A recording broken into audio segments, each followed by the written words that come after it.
make sure I don't forget it.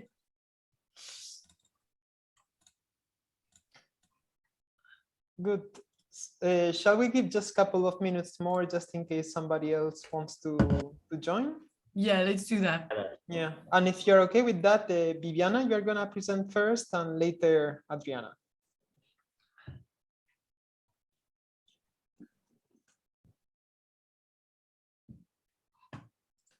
And don't hesitate to stop me if it's too long, okay?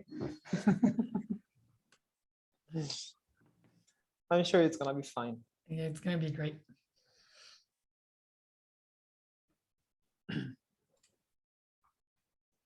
Where are you, Bibiana? Are you in Montreal now?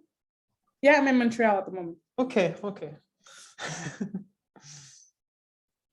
It's great. We are in the same city, but we never had the chance to meet in person. We will. I'm excited because I started doing conferences and trainings live in person. Yeah, I did one 2 weeks ago in Abitibi-Témiscamingue, which is north of Quebec. And then next week, in 2 weeks, I have one at the University of Montreal. And yeah, I have another one for another, yeah. No, I know that you're very active with the universities here. That's why we wanted to have you on board on this, because you're very knowledgeable about what's going on. Thank you. I think we should just kick off the meeting. So just welcome everyone. And thank you for joining today to this seminar that has been organized by the Marie Curie Alumni Association North America chapter.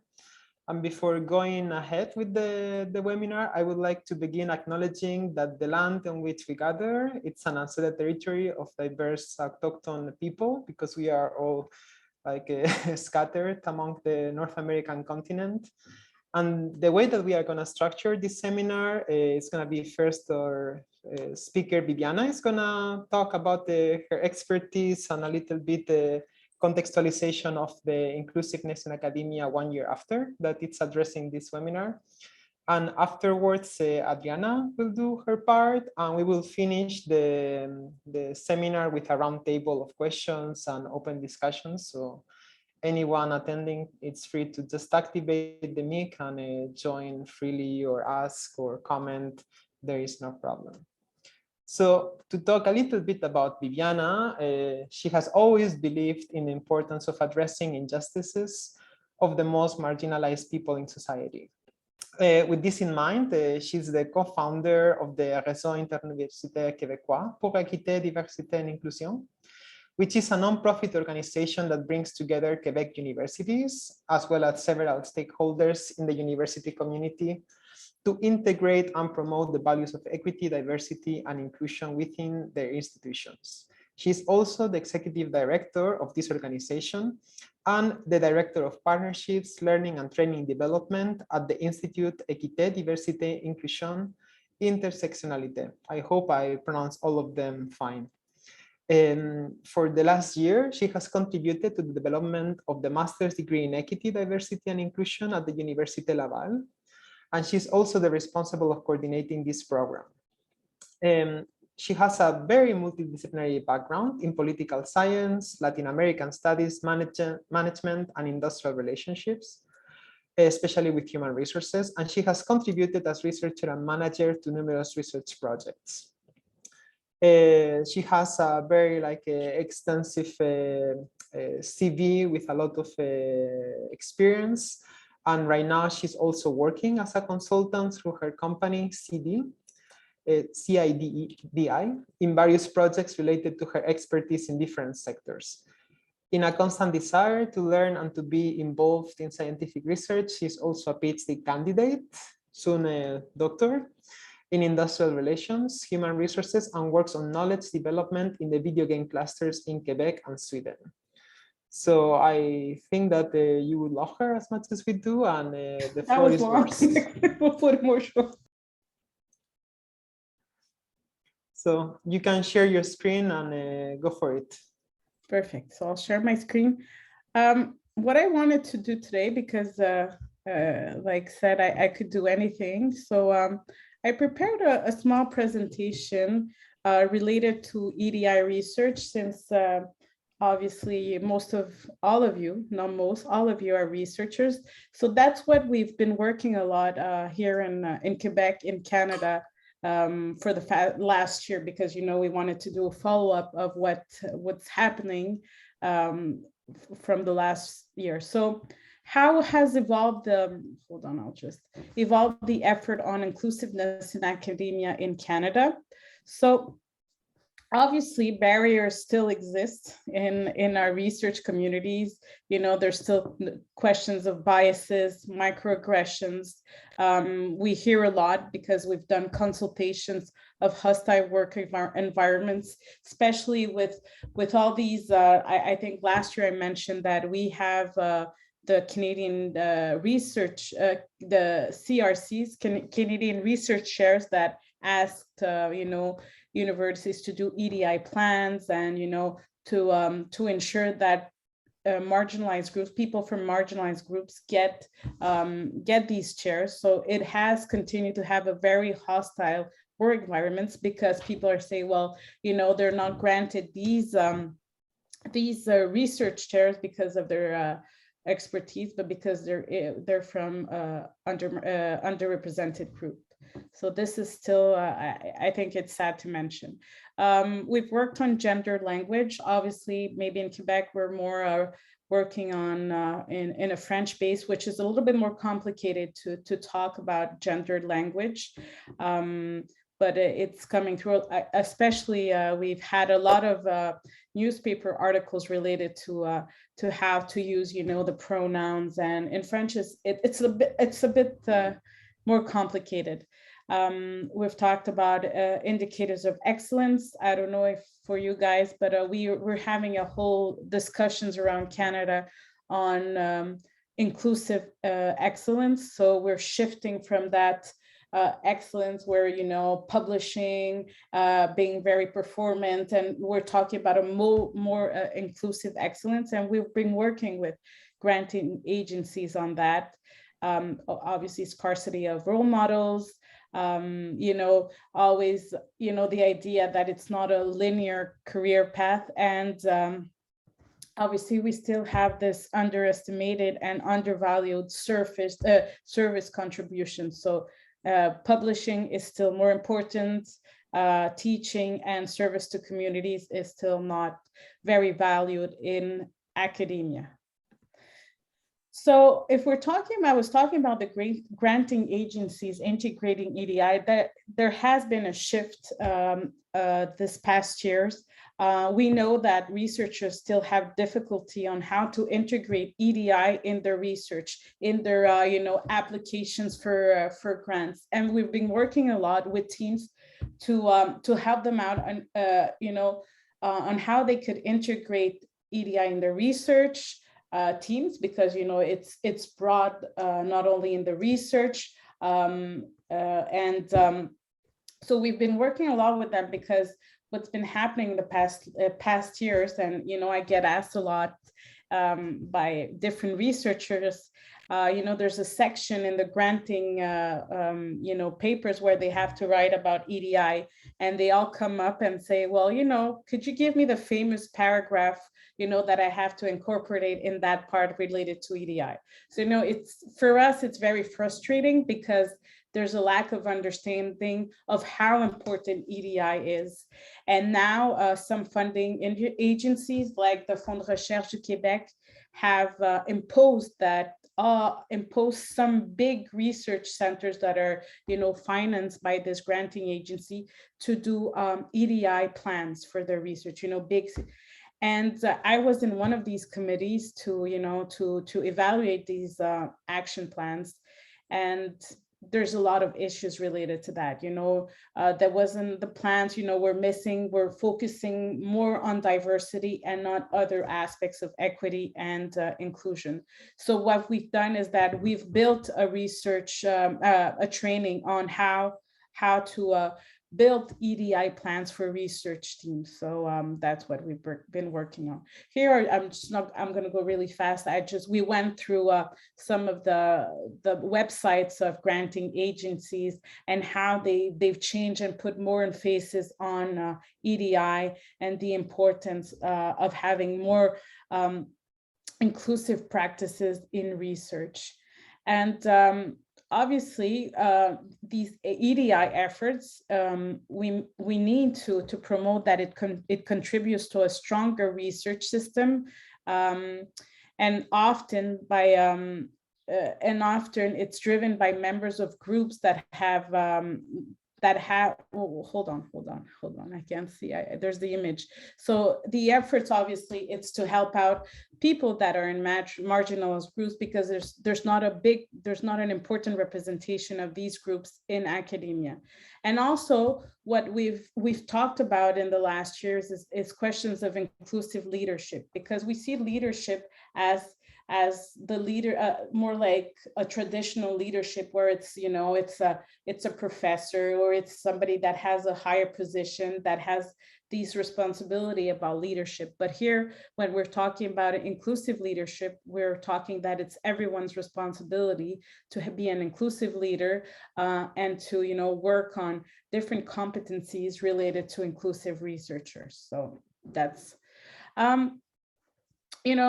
we get a lot of questions. How could we consider EDI in our research? First of all, what we tell people, the researchers, professor, it's, to get familiar with these concepts, EDI. It seems, obvious, but there's a lot of people don't have the same comprehension of these concepts.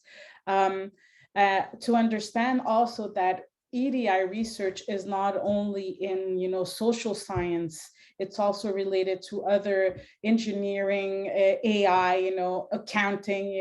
It might seem like surprising, but EDI could be integrated in every research project. Obviously, to have a personalized cross-cutting EDI work plan, working on what questions will be integrated in the research plan, and how, we could take into account the EDI aspects. Also, to consult EDI experts and members of marginalized groups. We see a lot of researchers, that are thinking and they're working on how to integrate EDI in their research, but we see a lack of, collaboration with people or organizations that work with marginalized groups. So, we've been talking about that. A lot of people, and I think I mentioned that last time, they want to do indigenous research with indigenous communities. But, they think that it's easy like that. They're going to contact, an indigenous organization, and, they come with their research. They think that, that everything should work their way. And, these organizations, this indigenous peoples are fed up of having researchers and professors, being around them and asking to do research with them, but without implicating them. So we're also talking about the inclusion of students and postdoctoral fellows. We also talk about the methodology, because a lot of people think, well, how could I integrate EDI in my methodology? There's several, you could adapt different tools to ensure inclusion. You could have breakdown the samples by groups. You could plan the involvement of different groups in data collection. We put the emphasis a lot on co-construction of data collection tools. We exchange on how we could build these tools together, and take into account all these questions of work schedule, data, generating context of the analysis, and forms of dissemination of results. So that's related to methodology. I'm trying to go faster. And also, we've said, there's research, but there's stuff related to this research that probably we don't think about. And actually one of the activities like we're having today is important because we need to discuss about these issues. We need to have a better knowledge and, build skills related to EDI. So these workshops are very important. So, we're giving hints to these researchers, these groups. We've been working a lot about mentoring. Mentoring has been important. We're talking about, mentoring about historically marginalized groups. And, we're trying to go, far from the traditional mentoring, programs. We are looking in mentoring as in reverse mentoring. So for example, the person that is from a marginalized group could be a mentor to somebody that probably has a better position or a better expertise. So, there's really an exchange, and, these power relationships are less present. So we've been testing a bit with our students in our EDI master's degree. How could we, shift these mentoring programs? We've been working a lot, we've seen changes in the websites, but it's still hard, we get a lot of resistance, like I mentioned earlier, on how we have to use inclusive languages in our written and oral communications. Like mentioned, we have to think also how we have our conferences, our scientific events more inclusive.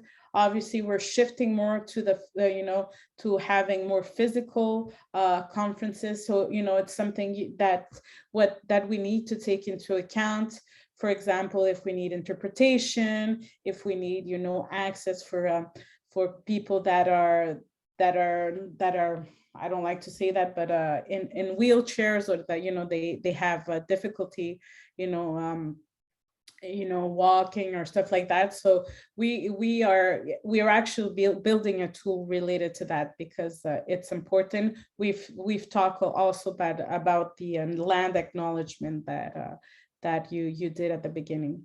So basically, just to finish up what we're working on with my team, I mentioned we have our first year of our master's in EDI and EDI masters. We have at the moment 22 students, and it's based at Université Laval. I'm one of the responsible people of this master's, and we have different people in, we have directors from organizations. We have students that, they just did their undergraduate students. It's very diverse. And what's interesting, it's that it's a multidisciplinary program. So we have anthropology, we have communication, we have HR, we have industrial relations. We have different courses related to that. And it's very challenging for these students. They don't understand why we need to be, interdisciplinary, and it's been hard for them. We thought it was going to be easier, but yeah, they did a leadership class about, authentic and inclusive leadership, and it was quite challenging for them. And at the moment, I'm teaching this class where,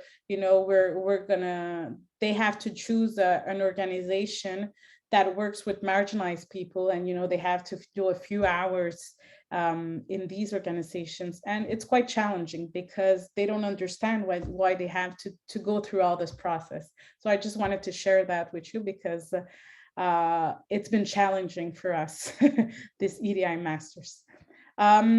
We're publishing in the next weeks. I think I mentioned that last time, but now it's more official because we have our book cover. So it's in French, obviously, but we have a book coming out with our colleagues on unconscious bias and inclusive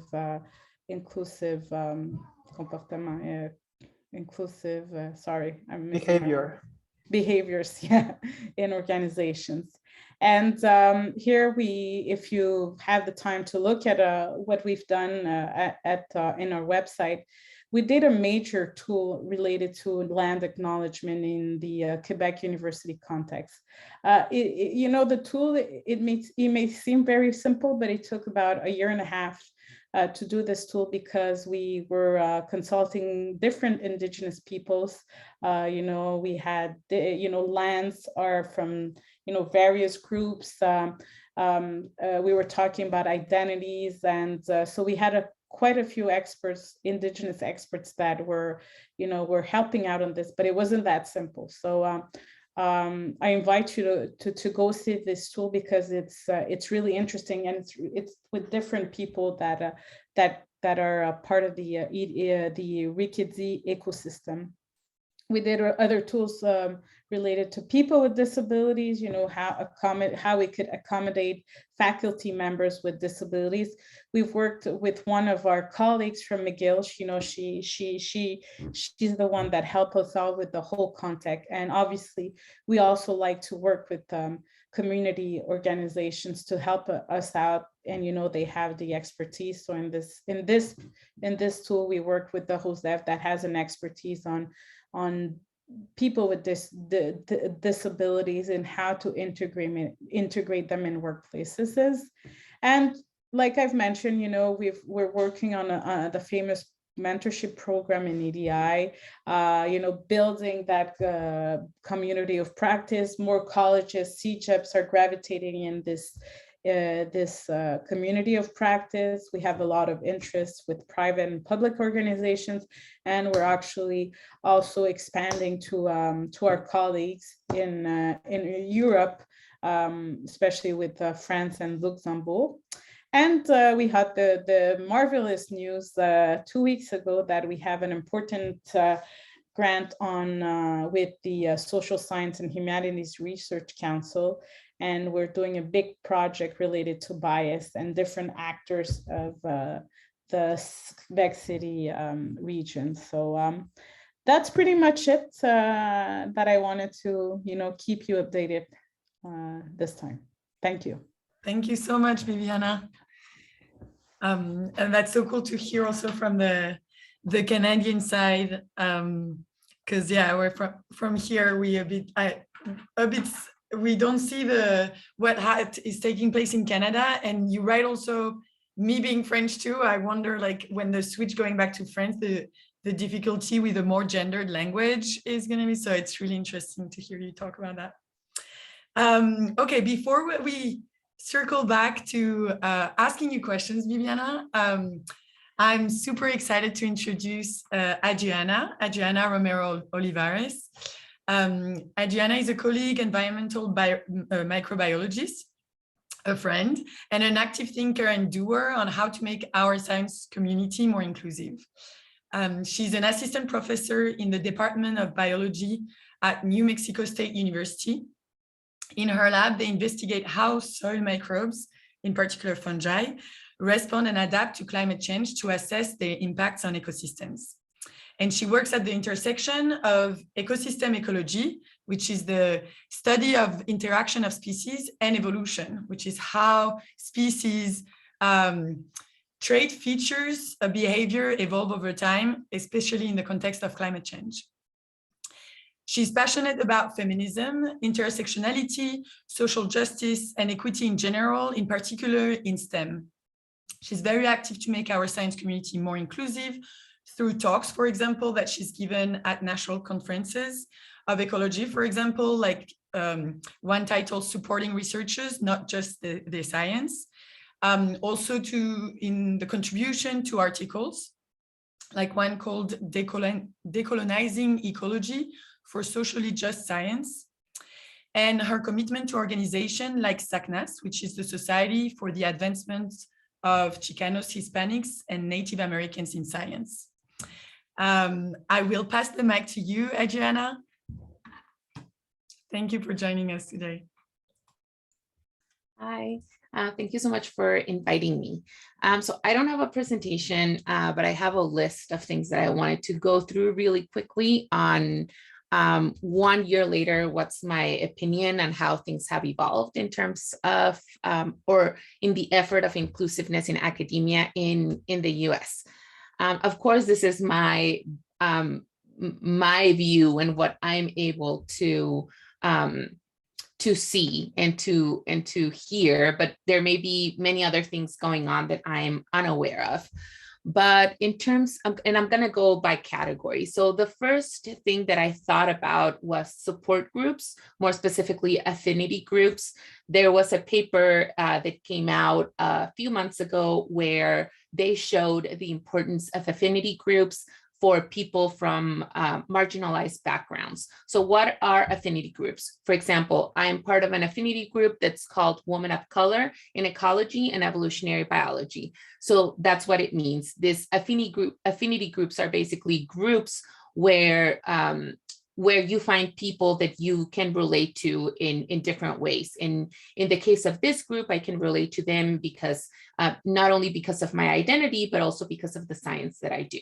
And there's many other types of affinity groups that are gaining, they're becoming popular this past year. So Black in Microbiology is another group that I thought about, and there's many others that there's actually, I'm not Black, obviously, but there's a lot of affinity groups for Black people, depending on the science that they do. So for example, I think there's also like Black in Physiology, there's Black in Micro, as I mentioned, there's Black in Ecology. So there's many affinity groups for people of color. However, there's also affinity groups for people from the LGBT community, for example. There's Queer in STEM and some other groups, and these have existed. They were not made last year. So these are groups that have been that have existed for a few years now, but I feel like in these past years, they've become a little bit more popular. For example, in Women of Color in EEB, the number of people that has joined in the past year has almost duplicated. And I think that's also because people are becoming aware of the importance of affinity groups, and they're looking for ways to interact with people that they can relate to in different aspects of their identity, of their science, and so on.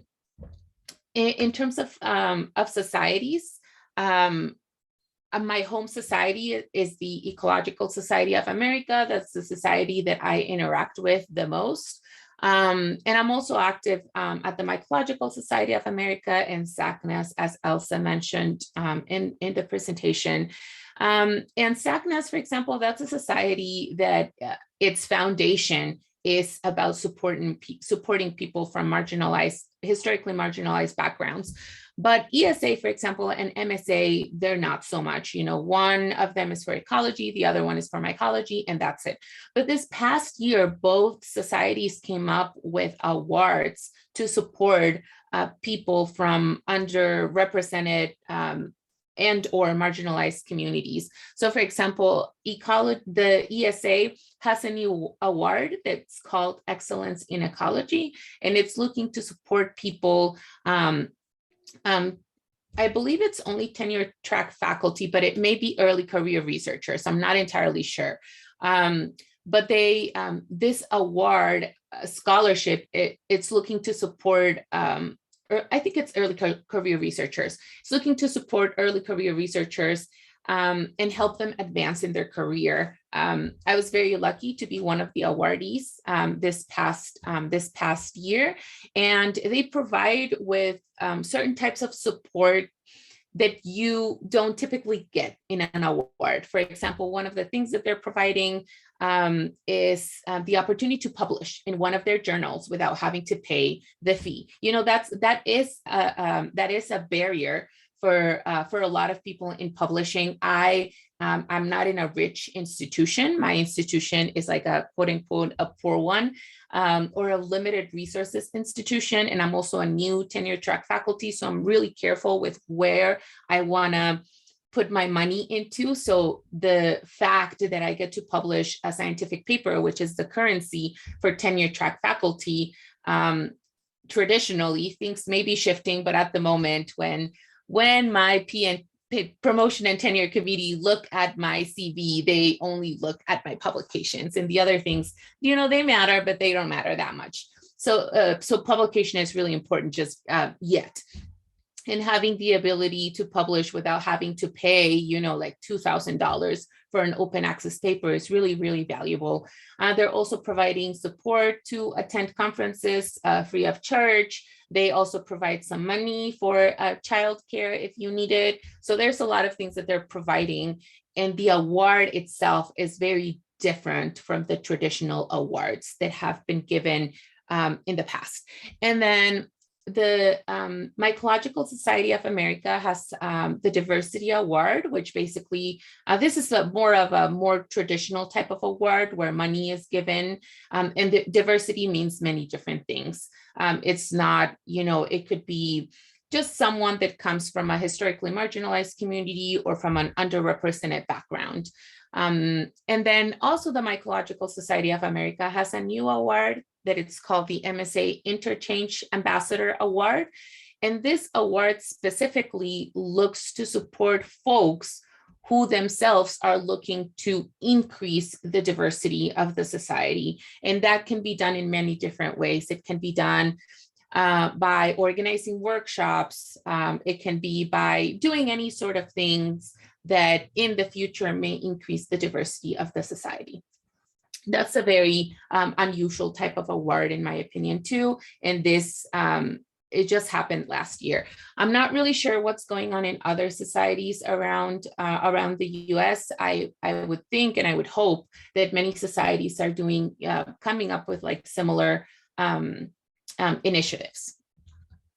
And then in terms of funding agencies, I'm familiar with the NSF, which is the National Science Foundation, and with the NIH, which is the National Institute of Health. These are the two funding agencies that I target the most, the ones that I submit grants to the most. And I know that both of them have come up recently too with a couple of funding mechanisms to support early career researchers with somewhat of an emphasis to increase diversity in sciences. So for example, the NIH has a specific funding mechanism that's called SURE, which stands for Support for Research Excellence.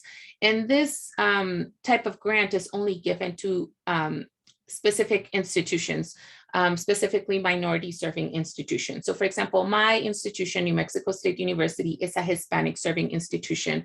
There's other institutions that are Black colleges, for example, and so on. And so these grants are only, these grants are only available for those institutions. So then things are becoming tricky though, because now like very big universities are becoming Hispanic serving institutions, like the University of California, for example. That's a rich institution compared to many other universities. And now like we have to compete with, with the University of California, it makes things very difficult. Again, for those of us, for example, in New Mexico State University, 70% of the student body is Hispanic.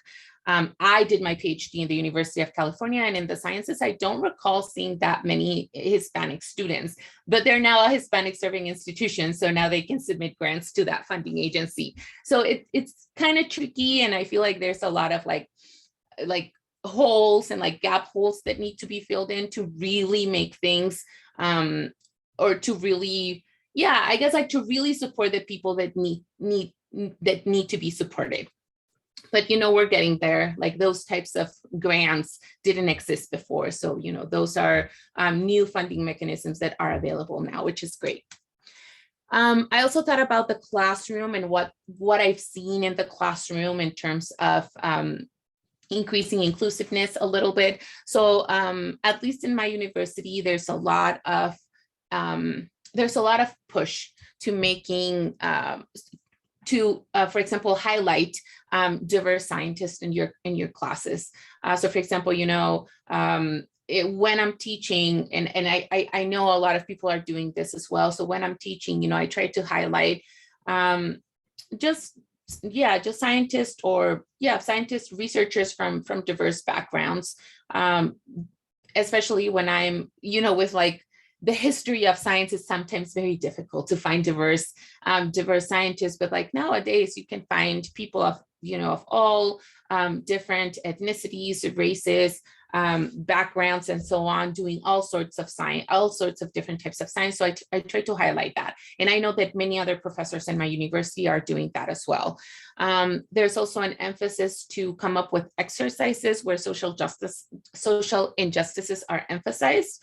And there's all different types of exercises. For example, one of my colleagues, she teaches a class in cancer. So one of the things that she's doing in her class is emphasize the work by diverse scientists that research cancer. For example, I teach medical microbiology, and in my class, they have a final research project where they have to research a disease that it's caused by a microbe, and how this disease impacts marginalized communities the most. And at least in my classes, that's one of the exercises that students like the most, because really social injustices really permeate in every aspect of our society, and medical microbiology related diseases are not the exception. In the wider scientific and academic community, there's a lot of things that I see on Twitter, and there's a lot of conversations going on. So for example, there's conversations going on regarding colonization practices from the global north to the global south. There's a lot of things that we've done as a scientific community just for the sake of advancing science, and we have not taken into account how those practices may be colonizing practices. So those are things that are being discussed in the wider scientific community, in societies, in Twitter, in just basically everywhere, at least in my circle. There's also talks about colonization practices between dominant communities, so regardless of their origin, and indigenous communities, and Bibiana brought that up a little bit. So I feel like this is also something that's happening in the US. Conversations are happening, and people are more aware. They're realizing even that some of the things that they did in the past in terms of their science were colonization practices, and they were not aware of that. So now there's like more awareness of how to make science more socially just. There's also conversations regarding safety in the field and that's very relevant for me. For example, I'm an ecologist, so a lot of my colleagues do a lot of field work. We do a lot of field work, and historically there's been a lot of dangers in general for people in the field, aside from the regular dangers of like, oh no, you got bitten by a snake, or like something happened. There's like other dangers that don't have to do with like wildlife, but more so with other people in the field. So these conversations go around, how to make field practices safer for people of color, like women in general, or LGBT folks. There's other conversations going on too regarding publishing biases.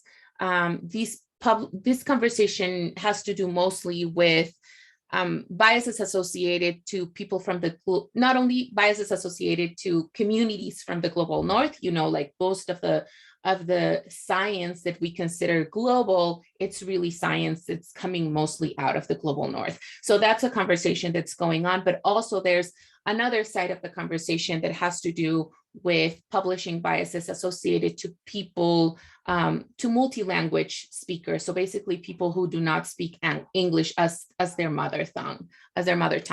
So, are those people getting less published than others? And is that because they face biases in the peer review, where reviewers say, your English is really bad, these cannot be published, but it's really because they maybe saw their name and they're like, oh, Adriana Romero, that does not sound English.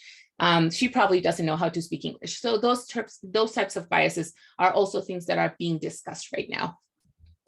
And I have two more left. So institutions, these are just like in general institutions. Many of them are establishing land acknowledgements, especially land grant institutions in terms of universities I know that the National Park Service in the USA is also looking at, establishing land acknowledgements and making peace with some of the indigenous communities that they stole land from. In universities, there are now diversity searches and targeted searches to hire faculty from historically marginalized communities. Many departments, mine included, need to come up with a DEI plan for our department, and these plans need to cover all sorts of things, going from how to make the classroom more inclusive to, how to support young scientists and undergraduate researchers from marginalized communities or underrepresented communities, and what do we have to do to make them succeed in their career. And then some like larger institutes like the Howard Hughes Medical Institute, they're coming up with awards and grants to support scientists from underrepresented backgrounds as well. And then finally, in terms of workshops, I didn't find much in that area. So I feel like this is an area that could probably improve a little bit in the future. So I wasn't able to find much other than reclaiming STEM, which is something that, it has been going on for a few years now. And aside from that one organization, I couldn't find many others. Most of the workshops emphasizing DEI happen during, annual meetings and those sorts of things. So definitely something that that could be explored a little bit more. And that's all I have. Thank you so much, Adriana. It's so interesting also to see it in those categories of sections so that we can see that it's not just a vague endeavor of improving diversity just as hiring, but that in each element, like in the classroom, in workshops, there is work to be done. Pritam, I can pass the mic to you to start orchestrating the Q&A. Master of ceremony. So thanks a lot, Adriana and Bibiana, for this wonderful talk. It was so interesting. So just to start with this roundtable talk, I just want to ask the first question. So both Adriana and Bibiana, you actually talked about a lot of programs both in US as well as in Canada, that are addressing this EDI. So talking about equity, diversity, and inclusiveness. So I was thinking and in one of the slides, Bibiana also showed that there is a master's program that is dealing with this EDI. But I was curious that she was also telling that it is quite challenging to make the people understand, why do we need to include this EDI in research? And then it is not only for the students that are doing the research, but I also feel that it is sometimes tough to make the professors understand why we need this EDI in research. So do you think we need to address this problem in a top-down level, starting from the people who are sitting in the top of the academia, or maybe we should try from the bottom-down level, teaching the students about that, or shall we go in both way, both top-down and bottom-up? What do you think about that? Yeah, so maybe Adriana can start and then Bibiana can go into that. Yeah, that's a really interesting question. And I think it needs a little bit of both, but I personally think that it's very, very, very important, the top-down approach. Sometimes people think that's the difficult way, but I do feel like that's one of the ways that real change is going to happen. And it's really not that difficult. It's really not that difficult. There needs to be people there, at the high level that support those sorts of things. And I can think of a recent example. A friend of mine, she did her PhD in DEI related issues, and she is in a EcoEvo department. So, when she started to show a lot of interest in doing DEI, research and how it relates to the area of eco-evo, there was a lot of pushback from a lot of people, oh, that's not real science, that's not really eco-evo. And there was someone at the sort of like the top that advocated for her and said, this is real research. She is doing real research, is focused in, it may not be like wet lab type of research, or she may not be like looking at, I don't know, some like evolutionary thing in the area of eco-evo, but she's doing research. Like, she is collecting data, she's analyzing the data, and it matters for DEI. So for example, my friend was able to get her degree, and and things were okay. I can also speak about my situation. I do a lot of DEI work, and I'm a tenure track faculty. So research is very important, but at the same time, DEI work is very important for me personally, and I believe it's really important for our society in general.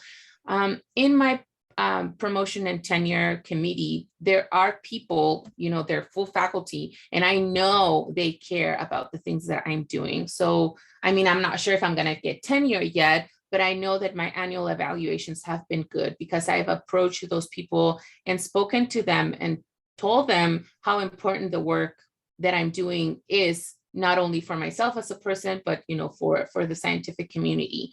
And I feel, and I'm hoping that they're advocating for me in promotion and tenure evaluations.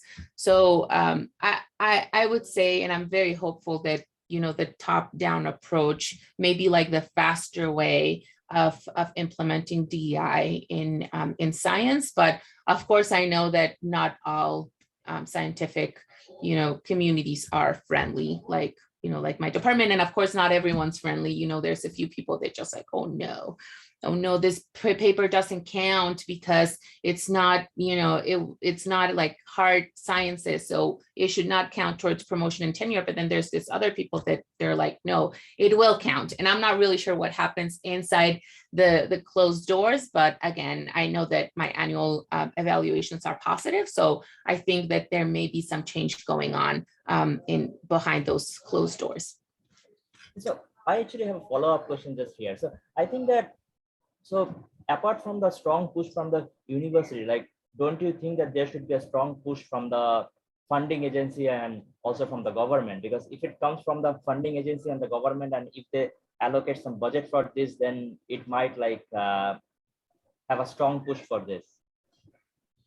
Yeah, I think that's a great point. And I do think that that's a good way of implementing change fast too. But, behind those funding agencies, there's always like, there's people making those decisions. So we need to make sure that, allies are getting those positions. So it's a little, I think it's difficult and tricky, but I agree with you. I think that's definitely the way to go, and the way that we'll get to where we want to fast. Yes, exactly. Bibiana, do you have any comment on this? Yeah, sure. Maybe I could give some examples of what's going on here in Canada. It's actually a really interesting question. I'm going to start off with the last question you asked about granting agencies. For Canada, I think I mentioned it various times, it was the granting agencies that changed a bit the ecosystem. But why? Because it's issues that went to court. So the federal government asked granting agencies to, they mandated granting agencies such as Canadian research chairs to integrate EDI and ask universities to do EDI plans. At the beginning, these university rectors or vice rectors were against that. They said, obviously, the argument, we don't have money for that, we can't do that. So, there was a shift, and, CRCs, Canadian research chairs, they said, well, if you're not able to work in these issues, you're not able to, have these discussions, build plans, well, sorry, we're not gonna give you your money. So, it was really stressed out, but it's sad to see that, but that's what, has been making the change in Canada. And, other granting agencies following up, because, and now the shift, universities had no choice. I'm talking about Quebec universities, almost all universities have 1 or 2 EDI advisors. You would never see that in 2018. And still in 4 years, it's pretty good. So granting agencies were important for this shift. But I think it's also interesting to have, you know, the bottom up. And it was, I'm just going to take an example of these, it's 3 girls, you know, they got funding from granting agencies, Fonds de Recherche Québec. And, you know, they're very, you know, PhD candidates, they're great and everything. They got funding, but they saw that some of their colleagues that were getting funded, you know, had issues throughout their, you know, their PhD, you know, process, because some of them, you know, were pregnant, some of them, you know, had mental issues. And the Fonds de Recherche Québec, you know, was only giving the you know, the grants for 3 years. So if you finish your PhD like more than 3 years, you know, you were not getting your grant. And, you know, and they came up and they created this group, and they asked some, you know, some important people, directors of the Fonds de Recherche Québec, to have this talk. And it was interesting because, you know, we were testing out, because I was, you know, also, you know, accompanying them, and we were testing out to see, will they respond? Are they really going to go through, you know, these EDI practices? And, you know, it took about a week. I wrote back to them. I'm like, you know, we should do a follow-up with these students. And it's coming. So next week they have a meeting together. So we'll see if, you know, it's really inclusive. And I wanted to mention something about what Elsa wrote in the chat about, you know, how to have these discussions in Europe. I don't know if I'm asking the question. We have these problems in Quebec, and it's related to religion.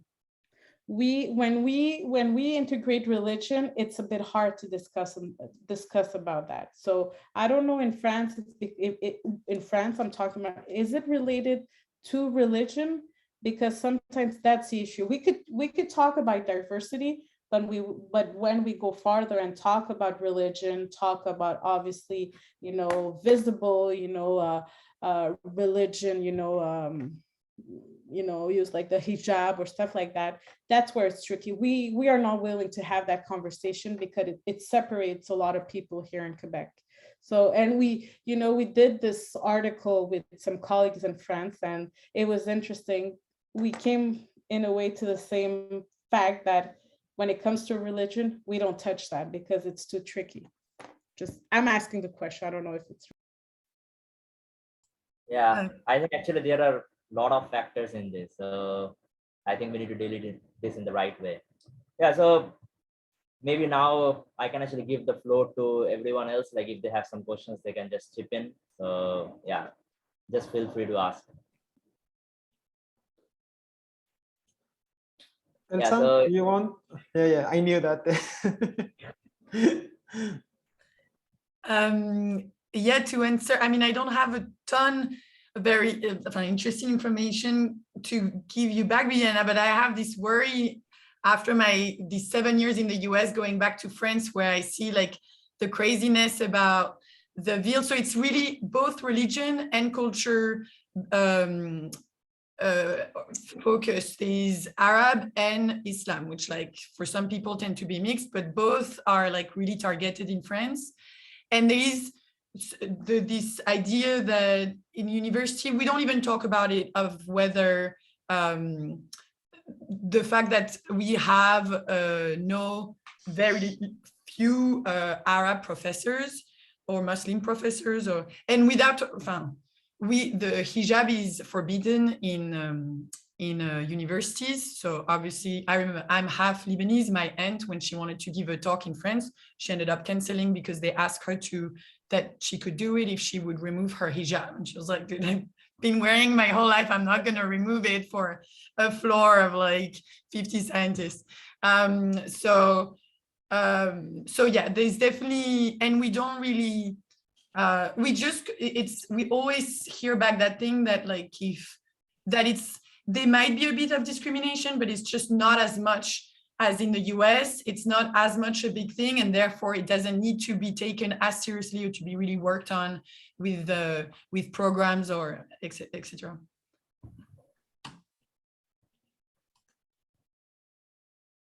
Yes, so I think Luxa has something to ask or yes, comment. I would also like to connect to this current topic. So I did my master's in UK, started PhD in France, now I'm in Germany. So regarding religion, I did not notice actually so much discrimination as Elsa said.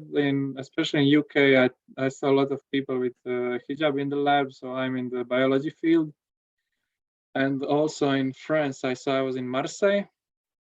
But what I noticed is that, so I don't know, other fields in biology, most of the PIs abuse kind of this rule that there should be more inclusiveness. So they will take students from countries that already kind of send them with grants. And these students work for free, basically. Usually they come from China. So when I was in Manchester, you need to prove that you have B1 or C2 English. And for Chinese students, they can come 2 or 3 months before, and then they have just 2 or 3 months English lessons, because basically China is paying for them, and they need to pay double fee than European students. And when I was in France, in Marseille, I noticed that these PIs were kind of handling us that we should be so grateful that we got this opportunity to be in this lab. So there was one Mexican student, I'm from Croatia. So Croatia, they also consider kind of, we are not so developed as Germany, France, UK. So we should be grateful for this opportunity, and we should work more than native students. So yeah. Yeah, very true actually.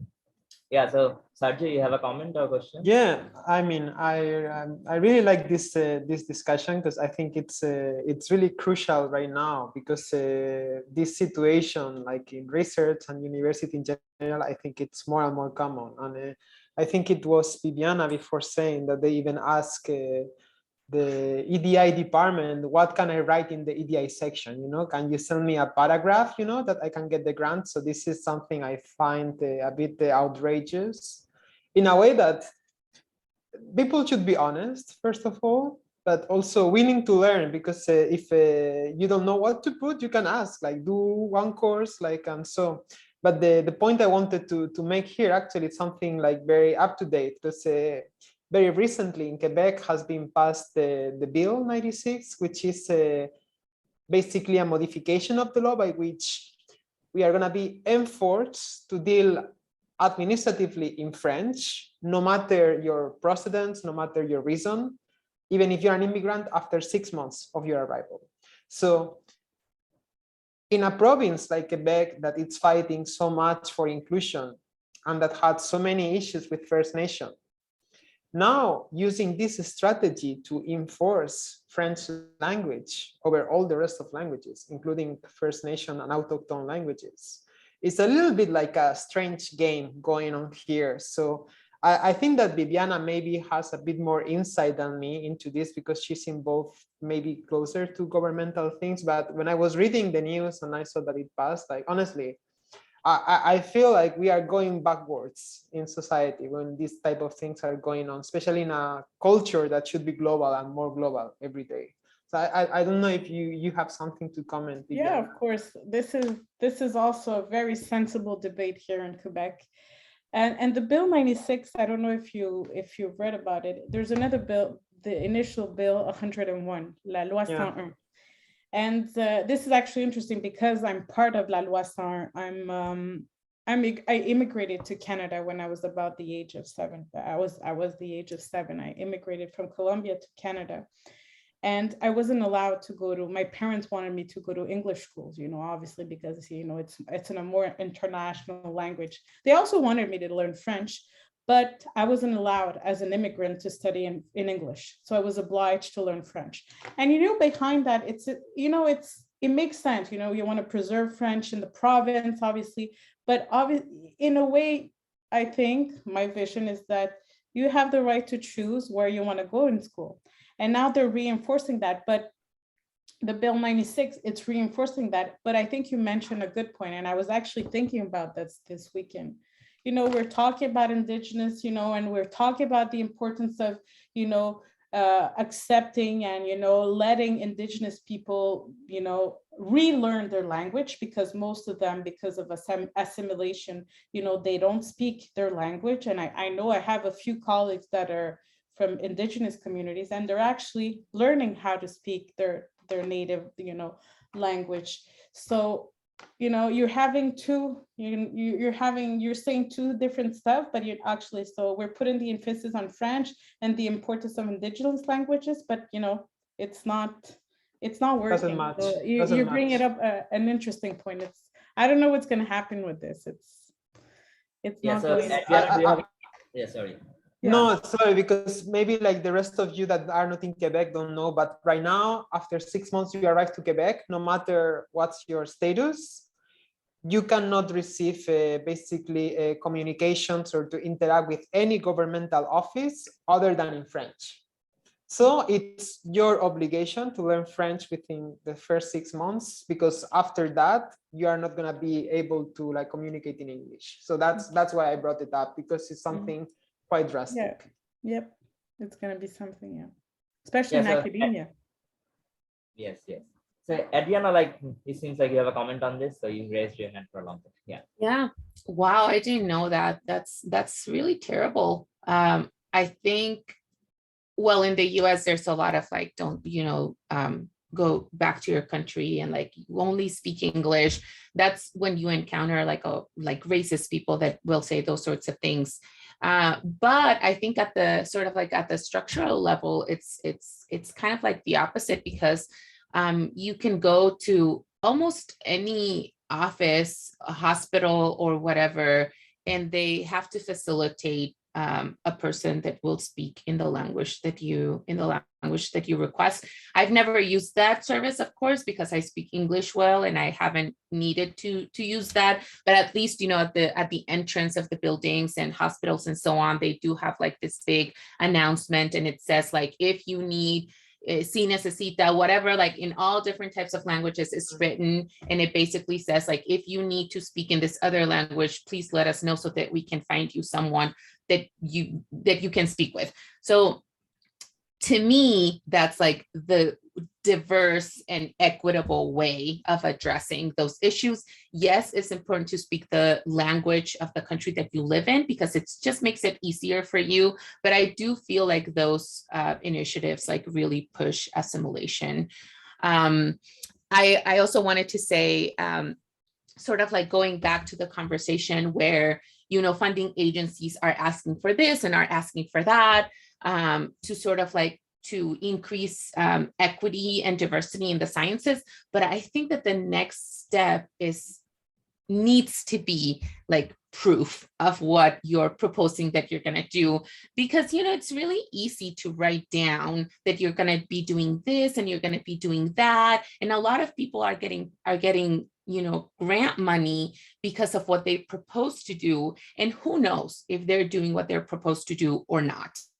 And I know, like, for me as a professor, that's gonna be more work, but at the same time, I feel like that needs to be done because we need accountability. So that's one thing, like in the next few years, I hope to see a little bit more of this. Okay, so you're promising this, but now we need proof of you delivering. And then I also wanted to go back to Elsa's comment about, you know, Europe always mentioning that, you know, diversity issues are US issues and so on.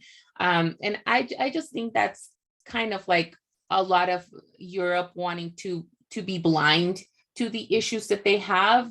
I've never lived in Europe, but I've visited many times and I've done like research stays over there. And I've just seen so many like very similar issues to the ones that we have in the US. But I think it's always like very easy to like point to the US and just be like, oh, the US is racist and the US is like a melting pot and they have so many problems. Well, it's the same. At this point, it's the same in so many different countries in the world, like Europe included.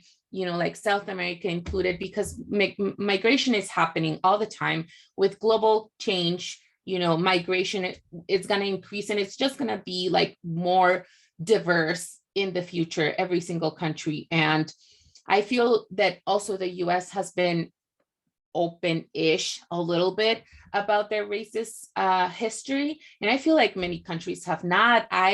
Again, in school in Mexico, they do teach you like global history, but it's difficult to like target all different countries. And just recently I was reading about like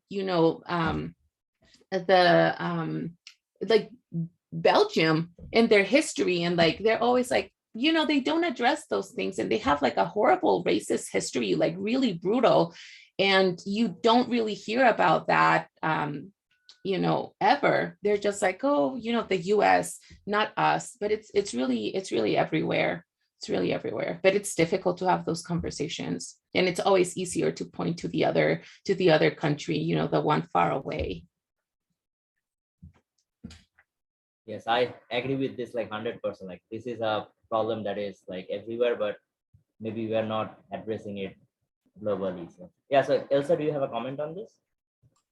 Yeah, I'm glad, Adriana, you went back to it, because I saw your comment about how it has changed in Mexico, and so of what, in your opinion, was made the shift that I don't. The difference that I think between the Europe and the US is that in the US, the domination and the exclusion of people and stealing their land has happened on the land with Native Americans and Black people, whereas like in Europe, it's easy to not see it, and because colonization was outsourced, or like, and so is there, I don't know if you could think of what has led to the shift in the Mexican education of now being, especially in academia, so that for people like us who will go back to Europe, have ideas on how to be more convincing, or initiate the conversation, or make it, show the question through a different light. Yeah, I'm not really sure. And I do want to point out, I don't think that these changes are like happening at the structural level just yet. We do have a precedent right now, and he's very outspoken about, how the elite, and that's like a word that it triggers a lot of people, but like how the elite community in Mexico has been, has imposed a lot of things in the Mexican society, and how, a lot of indigenous people from, indigenous backgrounds have not, have been suffering from those impositions.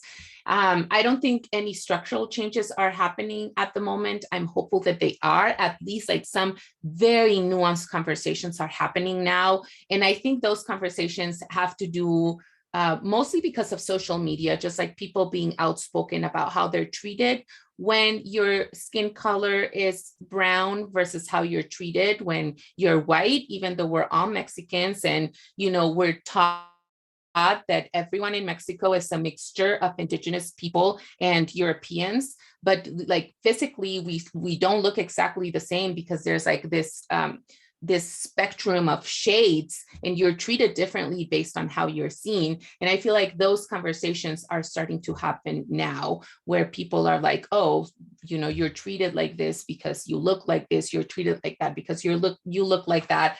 Maybe you've gotten these opportunities because of that, maybe not. So those very nuanced conversations are happening, and they just started happening, I think, like probably just in the past 5 years. There's like some new terms that people have come up with that didn't exist before, and that they originated in social media.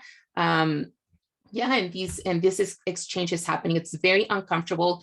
It upsets a lot of people because sometimes it's really difficult to acknowledge that you've had like white privilege your entire life, when you didn't even know what white privilege was before. But those things and conversations are happening. So who knows what those conversations are going to look like in the in the next few years, but at least they're happening. And in terms of like structural changes, I'm not really sure how optimistic I am about that. Yes, Bibiana, please go on. I really like this conversation.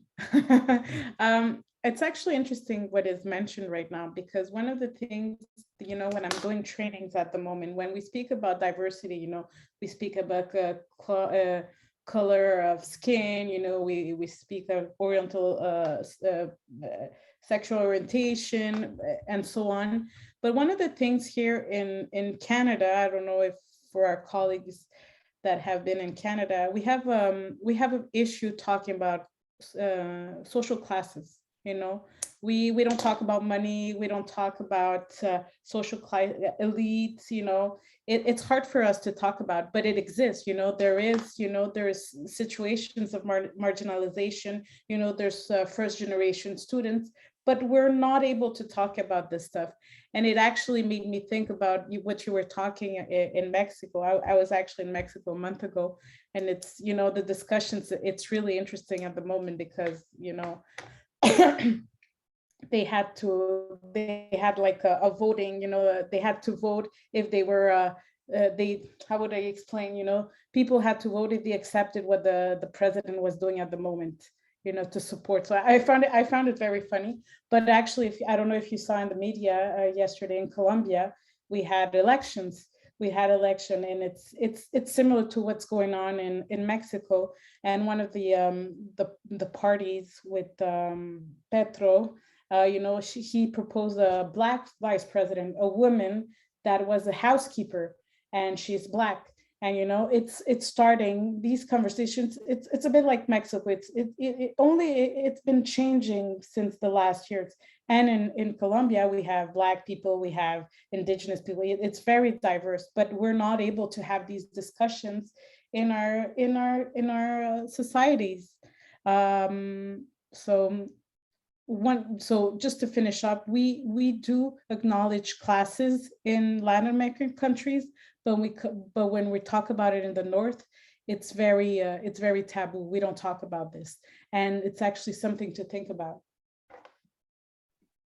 Yes, Bibiana. So I think like this is a topic we need to talk about more often and maybe for a longer time. And this is so important. I feel that we need to talk about it more often. That's why.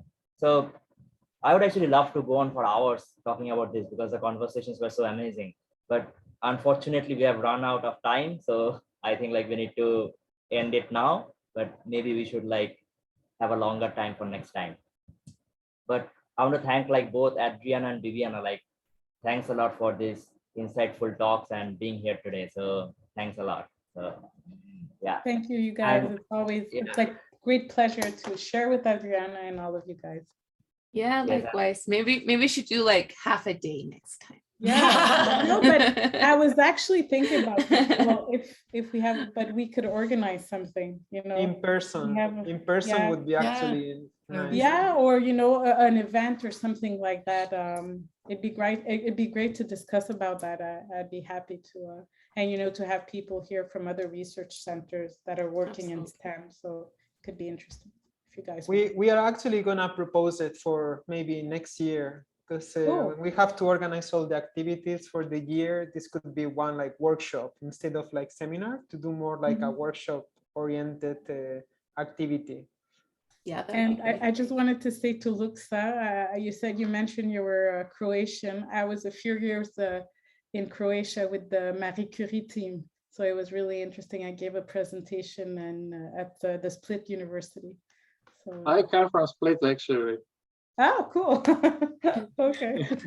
Yeah, and thank you, Luxa. We didn't develop too much on one aspect that I think is really important that you mentioned is there's people who cheat with DEI on like giving fake statements that are kind of anti-shell. And as you said, also people, and I've seen it in Marseille, you write like professors who like have only students and teams from African students, and where there's no check on the condition of work and if they're not exploited, if they work. And so that's a great point that you mentioned on like people abusing DI a different way, which is by like pretending that they're super DEI oriented, but really they're doing exploitation. Yes, Elsa. So since we have run out of time, so we need to end it now. So thanks a lot to the audience as well for being here today. So thanks a lot, guys. Yeah, the recording will be posted on an MCAA webinar. So that's going to be great to make it available for European peeps. Yes, we'll true. share with you in case you want to diffuse it also through your network. Sounds good. Thank you so much. Thank Thank you. you. Have a great day. Bye. Okay.